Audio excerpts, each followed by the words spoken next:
Consumerism आपको encourage करता है कि आप अपने पैसे से मटेरियल चीजें खरीदें। बिल्कुल।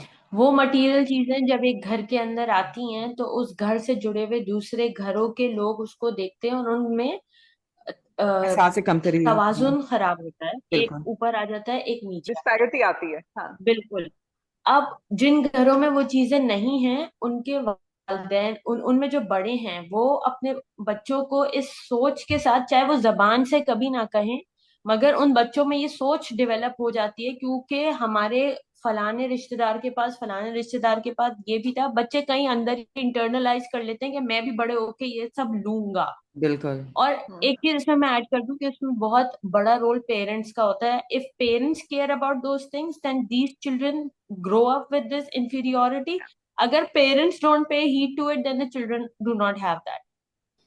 हम्म। फिर वो बच्चे बड़े हो रहे हैं तो वो एक ऐसे मिशन पे हैं कि उनको एक चेकलिस्ट है उनके पास कि मुझे घर चाहिए, गाड़ी चाहिए, फलाना लाइफस्टाइल चाहिए, इतने बैंक अकाउंट में पैसे चाहिए, साल के इतने ट्रिप्स चाहिए।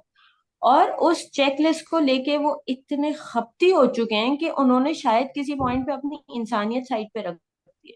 बहुत क्योंकि वो बहुत। अब अगर ह्यूमैनिटेरियन कॉजेस में इंगेज करेंगे तो उनका ये मिशन डिस्टर्ब होता है। सो आई तो थिंक वो पूरे अपने बहुत वो सालों से पता है से। मुझे क्या याद आया तुम्हें, सिर्फ ज्यादा से ज्यादा की ख्वाहिश में I just I was just it just came to me कि कुरान पाक कितना क्लियर था इस चीज के ऊपर कि तुम, क्योंकि एक चीज पे देखो, जिस घर की तुम बात कर रही हो ना, उस घर पे कहानी रुकेगी नहीं।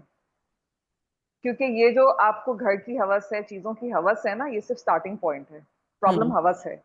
और वो एक पे नहीं रुकेगा, उसके बाद आप अपने से ऊपर एक और को देखेंगे जो कि अब इस इलाके में नहीं बिल्कुल। किसी और इलाके में रहता है, और फिर आपको उसकी हवस होगी।